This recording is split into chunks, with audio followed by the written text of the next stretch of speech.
estudantes! Tudo bem com vocês? Estão se cuidando? É o momento da gente continuar aqueles cuidados. Usar a máscara, cuidar com a higiene das mãos, passar álcool em gel. Então, para mais uma aula de língua portuguesa, eu vou chamar aqui a minha colega, a professora Fabiola.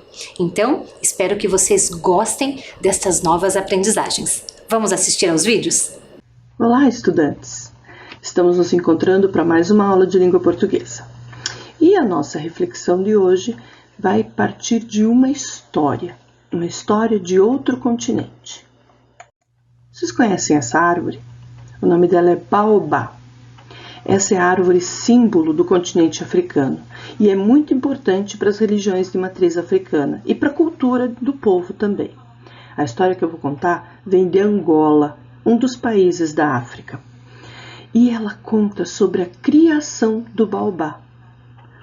Quero que vocês escutem e, conforme vocês vão ouvindo a história, vocês vão tirando algum entendimento, alguma reflexão, certo? Pois bem, o baobá foi a primeira árvore que Deus criou. Deus, nas religiões de matriz africana, também recebe o nome de Orumilá.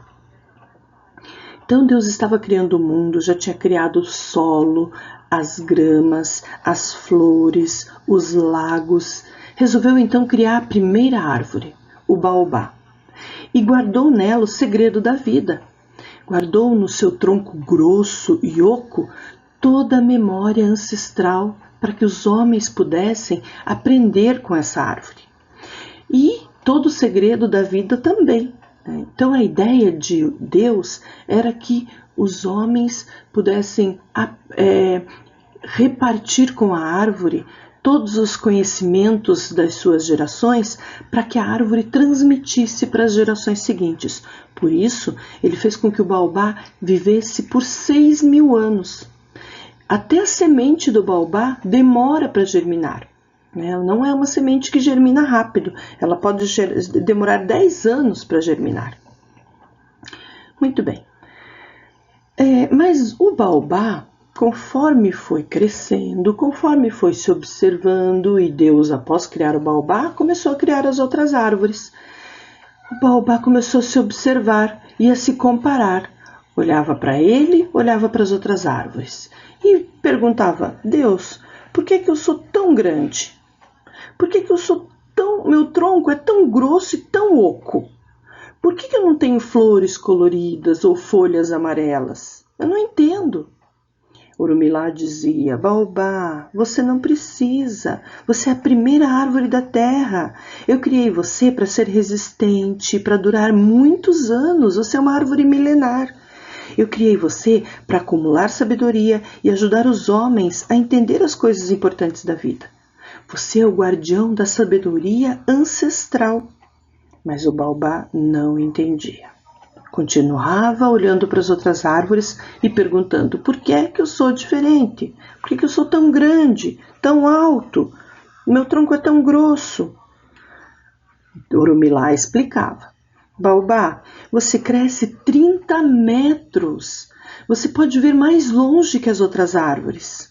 Você não precisa ter um tronco fino, você precisa de um tronco resistente para você ficar tão alto.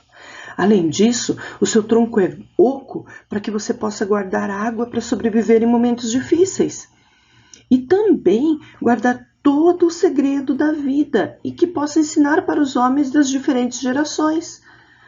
Você não precisa de tronco fino, você não precisa de folhas coloridas nem de flores.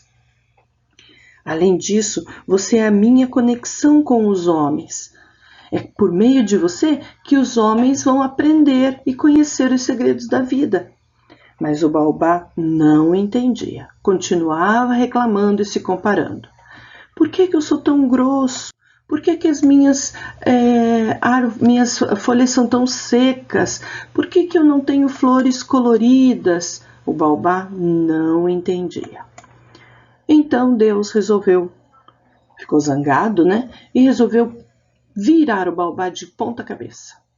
Colocou ele com as raízes para cima e com a copa enterrada sob a terra.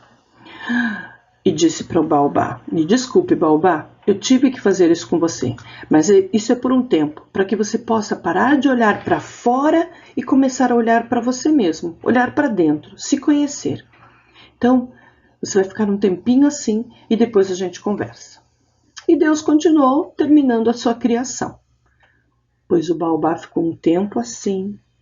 E depois, quando Deus voltou para conversar com ele e perguntar: então, baobá, agora que você olhou mais para você, eu posso te desvirar?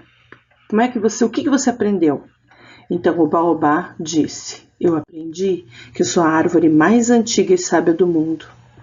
Eu aprendi que eu sou a conexão entre os homens e Deus. Eu aprendi que eu sou o pilar do mundo e que eu sobrevivo, eu sou também resistente, porque em toda a minha experiência de vida eu posso aprender, duro tanto tempo para aprender, para que eu possa depois ensinar os homens também. Então Deus disse: agora sim, baobá, muito bem, está na hora de eu te desvirar. E o baobá disse: não, eu quero ficar assim, quero ficar do jeito que eu estou. Olhando para mim, eu pude perceber que eu sou exatamente o que Deus gostaria que eu fosse. E eu estou exatamente do jeito que eu gostaria de estar e que eu deveria estar. E agora, então, ficou mais fácil conversar com os homens, porque eu fiquei mais próximo do solo. E foi assim que Deus criou o baobá. Quem olha para o baobá assim de longe, parece que ele está de ponta cabeça mesmo, né? Que as raízes estão para cima. Mas quando as pessoas se aproximam, veem que ele está do jeito que ele deveria ser. E aprendem então que não há sabedoria da vida que não esteja dentro do tronco de um baobá. Não é lindo? E esse pensamento é para a gente olhar um pouco mais para a gente. E aí eu deixo você aí com essa reflexão, pensando o quanto você tem de elementos que deveriam estar aí sim, que são sua constituição, e como você deve ser a primeira pessoa a admirar tudo isso que você tem de elemento importante. E se sentir forte como um baobá, se sentir sábio como um baobá, para continuar participando e vivendo dessa vida como ela nos é apresentada, ok? E partindo daí, então, a gente vai para a nossa retomada. Vamos retomar a conversa da última aula, que também falava dessa importância da gente se sentir forte para conseguir viver e vencer alguns desafios, né? Um deles, vocês já estão aí lutando, que é frequentar as aulas e tentar aprender. Então a gente vai retomar a conversa sobre o alfabeto. Era esse o assunto da última aula. Para chegar no alfabeto, como a gente aprendeu que ele é o conjunto das 26 letras, a gente fez um caminho, lembram-se? A gente começou falando que primeiro uma pergunta, né? Será que a gente só lê palavras? Será que o alfabeto é mais importante porque ele constitui, ele forma as palavras para a gente aprender a ler e escrever? E a gente descobriu que não. A gente consegue ler imagens. A gente consegue relacionar as imagens, os gestos, as figuras, as cores com a nossa experiência e compreender uma mensagem. Então, as palavras são mais um símbolo que a gente tem para a leitura. O alfabeto é mais um símbolo para a leitura. E o exercício de ler é, na verdade, o exercício de compreender uma mensagem que está sendo transmitida, seja com gestos, com figuras, com palavras ou com cores, né? Aqui é os exemplos que a gente tinha de descartar materiais no lixo ou o sinal, o gesto de aprovação. A gente também conversou sobre os momentos históricos que viveram esse processo até que a gente tivesse a escrita como é conhecida hoje. E a gente falou então que houve um momento anterior à escrita, chamado de pré-história, e um posterior à escrita, que é a história. Então, o que separa a história da pré-história, como a gente conhece com esses nomes, é que começaram a escrever. E aí a gente foi um pouquinho lá na pré-história, visitamos a pré-história e lembramos conversamos, né, sobre esses registros que apareciam nas paredes, que são encontrados até hoje em paredes de cavernas. São registros arqueológicos pré-históricos, de quando o homem deixava suas figuras, suas percepções de acontecimentos, de histórias narrativas, do que ele vivia, do seu cotidiano, né, daquele momento. Então, esses registros ainda não são escrita, mas trazem muita informação sobre uma época. A gente consegue ler e compreender, né, o que ele observava, como ele vivia, se ele já tinha objetos, se ele vivia sozinho, se ele criava animais, se ele cultivava plantas. Então, todos esses registros que não são escritos ainda já nos trazem muita informação, já é possível compreender. Aí a gente começou a perceber que, estudamos também, que aqueles registros dos homens pré-históricos não eram suficientes para representar tudo. Eles precisavam representar também ideias e sentimentos. Então, com o passar de milhares de anos, os homens passaram a se preocupar com essa forma de representação e fazendo tentativas, até que a gente chegasse nos pictogramas, pictografias, do povo sumério, por exemplo, né? Esse é um povo bem antigo, que já se organizava em cidades, já fazia comércio e já registrava outros elementos que não eram só figuras. Eles já tinham ideias ali.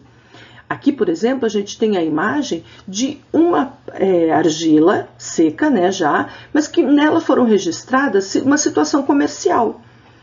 A gente consegue identificar, por exemplo, que tem o desenho de uma mão com 5 dedos. Então, de alguma forma, quem elaborou quem fez essa argila, quem esculpiu essa argila, deixou registrado uma contagem, né? Reparem que também tem uns buracos, uma marca, né? Como se ele tivesse um instrumento com ponta que ele afundasse ali. E essa marca se repete mais de uma vez, o que significa que ele também estava marcando uma contagem.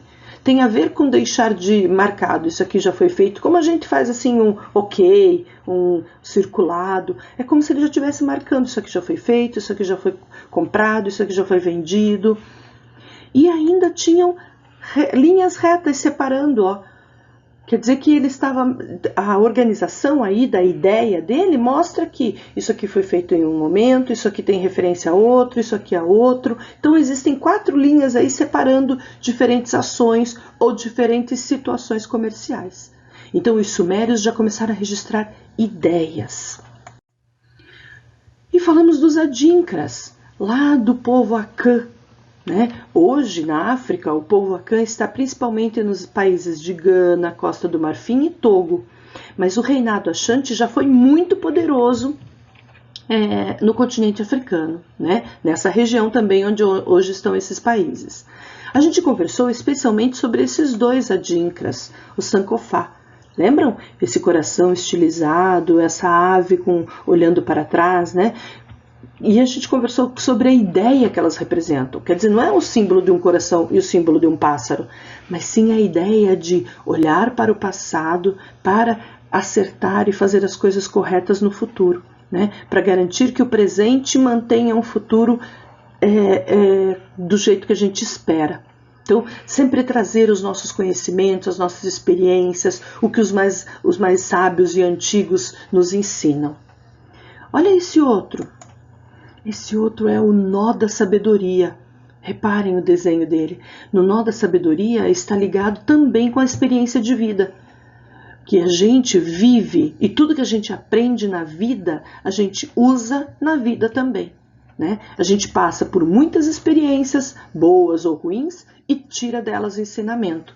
E aí o nó da vida, o nó da sabedoria, quer dizer, nos traz essa lembrança. Olha, um desenho com tanta filosofia, né? Tanta informação. Os egípcios também, no continente africano, também elaboraram um tipo de escrita, que usava imagens e combinava imagens. Veja, essa é uma parede, e nessa parede Tem o registro de muitas informações separadas também por linhas, como se fossem frases, né, mensagens que foram deixadas ali, relacionadas a um império, relacionadas a um faraó. Até que a gente chegou no povo fenício. O povo fenício foi o povo que começou a representar o alfabeto de outra forma. Em vez de ideias, em vez de acontecimentos, em vez de sentimentos, os fenícios passaram a elaborar um desenho que representasse um som. Então, cada uma dessas figuras ali, que até lembram o nosso alfabeto, algumas delas, estão relacionadas com um som da voz. E a combinação de um som, né, com outro formava palavras. Assim nasce o primeiro alfabeto, o alfabeto fenício. A letra representando um som. Então, aquele desenho que a gente faz do alfabeto hoje também tem essa simbologia. Eu escrevo um desenho que tem o som da voz, né? E é isso que a gente vai olhar agora. A partir do alfabeto fenício, surgiram novos alfabetos, como o alfabeto grego, o alfabeto árabe e o alfabeto latino, que é o que nós conhecemos hoje. Vocês estão identificando ali nessas 4 imagens? O alfabeto latino é o alfabeto que nós utilizamos, nós da língua portuguesa. É esse aqui, ó. É o alfabeto em letras maiúsculas, com 26 letras, e representado da mesma forma com letras minúsculas. Assim. Certo? 26 letras, as mesmas 26 letras. Ok. Mas vocês sabiam que o alfabeto, do jeito que ele é escrito na língua portuguesa, como nós conhecemos, não é uma exclusividade do Brasil? Sim, a língua portuguesa não é só brasileira. A gente tem língua portuguesa espalhada pelo mundo, e é isso que eu vou mostrar para vocês. Olhem o mapa do mundo, Mapa Mundi. Ele está separado por continentes. Cada cor que vocês enxergam ali, nós estamos fazendo leitura do mapa, hein? Cada cor que vocês enxergam ali representa um continente. Então, amarelo nós temos todo o continente americano. Em roxo vocês veem o continente europeu. Em verde, o continente africano. Num tom assim amarronzado, né? O continente da Oceania. Num tom avermelhado, a Ásia. Lá na base desse mapa, vocês enxergam a Antártica. Então, são os continentes que formam o nosso mundo. Desses continentes, olha onde tem língua portuguesa. No continente americano, mais na América do Sul, que é onde nós estamos. Na Europa, em alguns países europeus, se fala língua portuguesa. Na África, em alguns países africanos também temos língua portuguesa. E na Ásia, sim, até na Ásia tem país que usa a língua portuguesa. E por que eles usam a língua portuguesa? Porque foram colonizados por portugueses, europeus que usam a língua portuguesa. Né? Então vamos reconhecer esses países? Olha só. A gente já sabe, obviamente, que nós, brasileiros, olha ali o nosso lugar no mundo, falamos a língua portuguesa. Além dos brasileiros, Portugal, né? O país Portugal, as ilhas que também são do domínio do país, falam a língua portuguesa. E partiu daí, de Portugal, que colonizou todos esses outros países que a gente vai olhar agora, que a língua portuguesa se espalhou pelo mundo. Depois da Europa, Portugal fica na Europa. Na África a gente tem Cabo Verde, Guiné-Bissau, São Tomé e Príncipe, Guiné Equatorial, Angola, Moçambique, todos esses no continente africano. Aí temos lá na Ásia, o Timor-Leste e Macau. Todos esses lugares falam a língua portuguesa. Isso é uma curiosidade interessante. Não é só no Brasil que falamos português. Então, o nosso alfabeto, ele é utilizado também nesses outros países, certo? Muito bem. Então, esse é o nosso alfabeto, o alfabeto da língua portuguesa. Nesse alfabeto, a gente está identificando, ele tem 26 letras. Das 26 letras, 3 letras, há algum tempo atrás, eram consideradas letras estrangeiras. Por quê? Apesar de fazerem parte de alfabetos, não eram do alfabeto da língua portuguesa, eram do alfabeto de línguas estrangeiras. Por isso, depois de um acordo que foi feito com todos os países que falavam a língua portuguesa, essas 3 letras passaram a fazer parte do nosso alfabeto também. Então, hoje a gente tem a letra K, a letra W e a letra Y como letras do alfabeto da língua portuguesa também. Então, a gente precisa memorizar a ordem, né, onde elas estão colocadas na sequência do alfabeto, a ordem alfabética, ok? Além dessas letras, a gente tem a organização do alfabeto em vogais e consoantes. São consideradas vogais, ou seja, aquelas letras que o nome delas é o som que elas emitem, é o som que elas representam, desculpe, né? O som que elas representam são o nome delas. Então, a gente tem a letra A, a letra E, a letra I, a letra O, a letra U. E as 2 novas letras que passaram a fazer parte do alfabeto, que também tem som de vogal, mas o nome delas é um nome diferente, né? Então, W e Y fazem parte do alfabeto como vogal também, né? O som do Y é o mesmo som do I, só que ele tem outro nome. O som do W pode ter o mesmo som do U, por isso ele compõe o alfabeto como se fosse uma vogal também, ok? E essas que estão em azul são consideradas consoantes.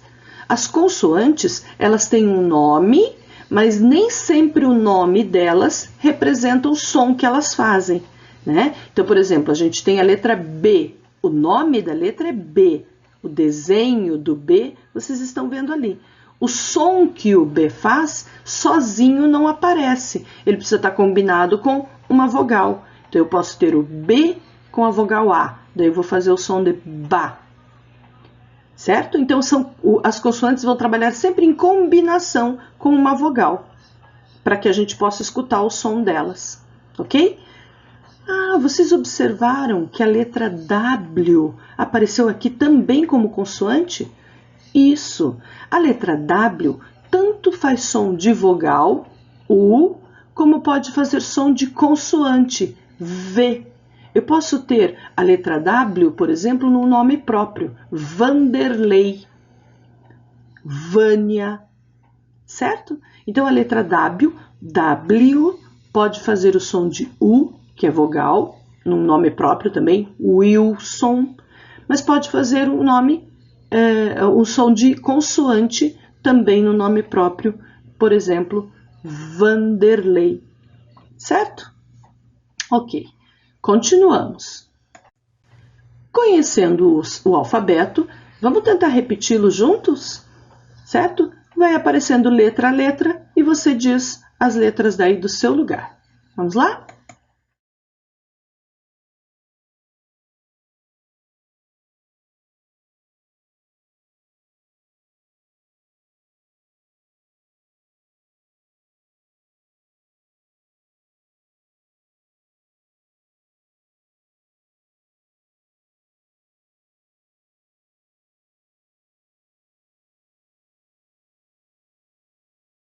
Conseguiu?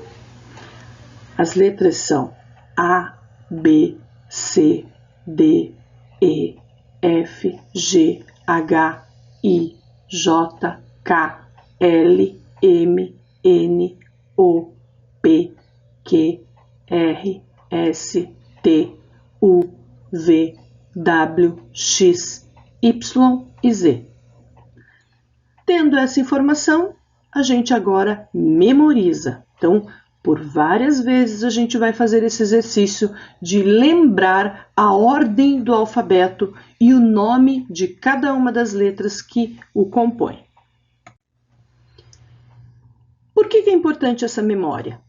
Porque a gente escreve as palavras combinando o som das vogais com o som das consoantes. Então, a escrita da palavra depende dessa combinação, dessa união entre vogal e consoante no desenho, na escrita, mas na hora de falar, lembrar que elas emitem um som, elas representam um som. Por exemplo, eu tenho aqui dois animais, a figura de dois animais, né? Se eu fosse tentar escrever o som que emite cada um deles, eu precisaria combinar aquelas letras do alfabeto. Para escrever, por exemplo, o som que o cachorro faz, eu precisaria, lembrem do som, au, au, au. Para representar esse som de forma escrita, eu preciso de duas letras. E o som delas é bem fácil de lembrar, ó, pelo nome, né? A, u, au. Então, eu vou unir essas duas letras para representar a fala desse animal. Au. Au é o som que esse animal emite, ok? Mas para representar o som que o gato faz, para escrever o som que o gato faz, eu já preciso de mais combinações. A combinação não é só de um A e de um U, au, apesar de eu escutar, ó, miau. Vai ter A e U, mas antes tem um mi. Então, eu vou precisar de uma consoante, mi, a, u. Repararam?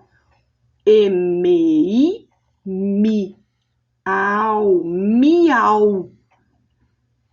Então, é assim que se escreve, combinando esse desenho, essa representação do som com outra representação de som.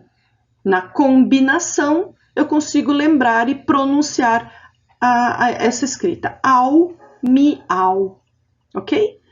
Além de saber disso, nós estamos indo com calma, ok? Só para a gente ir entendendo.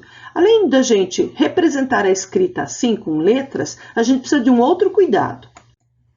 Saber, por exemplo, que a gente sempre escreve e lê na mesma direção. A gente escreve e lê da esquerda para a direita. Certo? Olhem só. Escrevemos e lemos da esquerda para a direita. Sempre nesse sentido. Chegou a hora, então, dos desafios. É hora da gente registrar, é hora da gente tentar e ampliar os nossos conhecimentos. Vamos lá? A primeira atividade é vocês tentarem lembrar de memória as vogais na ordem que aparecem no alfabeto. Vocês lembram? Na ordem do alfabeto, a ordem alfabética só das vogais. Vocês vão registrar aí no caderno e daqui a pouco a gente volta para conferir, ok? Vamos lá? Um tempinho?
Conferiram? Vamos verificar então. A, E, I, O, U. Ah, professora, podia colocar o W e o Y? Claro, se você lembrou, melhor ainda. Mas essas 5, principalmente, já me deixaria bem orgulhosa se você, de memória, conseguiu trazer para o seu caderno. Certo? Essas são as 5 vogais que a gente costuma usar bastante na língua portuguesa, na formação das palavras da língua portuguesa. Vamos para mais um desafio. O que você vai fazer agora é tentar formar palavras só usando vogais. Você vai ver diferentes situações. Cada situação que você observar, você vai registrar a palavra que você diria, olhando a situação, ok? Lembre-se, para escrever uma palavra, você precisa combinar vogal com vogal, nesta atividade aqui. Ok? Então, tente lembrar do som da vogal, pelo nome dela, e combine ela com outro som para ver se você consegue. Um tempinho para vocês copiarem essa tela e já vamos na sequência para as telas seguintes para você ir preenchendo a sua resposta. Vamos lá!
Conseguiu? Deu certo? Vamos conferir? Lá na primeira tela você tinha essa imagem aqui. O que você acredita que essa pessoa está falando com uma palavrinha só, usando apenas vogais? A minha sugestão: oi. Oi. Segunda imagem. Olhando para essa situação, o que será que o moço com aquela cara ali de deboche, né, pode estar dizendo com o exercício de boxear que a moça está fazendo nele? Pensou? Ai! Ai! Muito bem. Terceira e última imagem. Uma pessoa apontando para si mesma. Alguém que aponta para si mesmo está falando o quê? O que é que ele pode estar dizendo? Eu. E aí, achou difícil? Não, tranquilo, fácil. Vamos para frente. Agora a gente vai fazer um exercício de formar palavras combinando consoantes e vogais. Vamos ver então como é que ficam essas combinações. Nós temos aqui a combinação oi, eu, ia. Oi, um cumprimento. Eu, o pronome que indica a pessoa que fala, eu. Ia, uma ação, né? O verbo ir. Eu ia ao mercado, não vou mais, né? Ia. Enfim, a partir dessa combinação de vogais, eu já tenho palavras aqui, 6 palavras, eu vou acrescentar uma consoante na frente de cada uma. E aí a gente vai identificar a nova palavra que vai surgir. Vamos lá? Acrescentei a letra B na palavra boi. Vejam aqui, ó, eu tenho boi agora. Ao acrescentar a letra B na palavra boi, ó, na palavra oi, eu formei a palavra boi. B-O-I. Vou colocar agora para vocês outra consoante. Consoante F. Quando eu coloquei a consoante F aqui, ó, foi. Formei uma nova palavra. Foi. Vejam, eu não uso o nome dela, F-oi. Eu só pego o som que ela representa. Foi. O B também. Eu não digo B-oi. Eu digo boi. Ok? Vamos tentar com mais uma? Agora vamos tentar com as palavras eu. M na frente da palavra eu. Meu. Vamos ver com outra consoante. S na frente da palavra eu, seu. Perceberam? Seu. S tem esse som. A hora que eu reúno com a vogal, o seu, ele emenda o som com a vogal. Seu, meu. Vamos tentar com as palavras ia. Letra P na frente da palavra ia. Pia. Mais uma. Letra D na frente da palavra ia. Dia. Pia, dia. Difícil? É um exercício que a gente precisa fazer com mais frequência, porque não é tão simples assim. Mas também não é tão difícil, certo? Vamos continuar. O novo desafio é o seguinte. Você vai acrescentar a consoante indicada no início das palavras que estão nas colunas ali, de acordo com a consoante que está naquela linha amarela. Então, a gente tem na linha amarela a primeira consoante L. Abaixo da letra L, você tem duas combinações de vogais. Ua, ei. Você vai acrescentar a letra L nessas duas combinações e identificar que palavra formou. O mesmo na coluna com a letra R. Também tem ua, ei. Acrescente a letra R no início dessas duas combinações e veja que palavra formou. E na última coluna desse quadro, a letra T. Acrescente a consoante T na frente das duas palavras das duas combinações de vogal que você tem, para ver que palavras formam, ok? Faça esse exercício como tentativa. Daqui a pouco a gente volta e corrige. Vamos lá? Um tempinho.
Vamos conferir?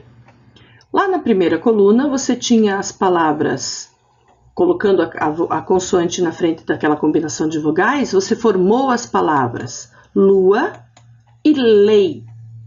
Com a consoante R, você formou rua e rei.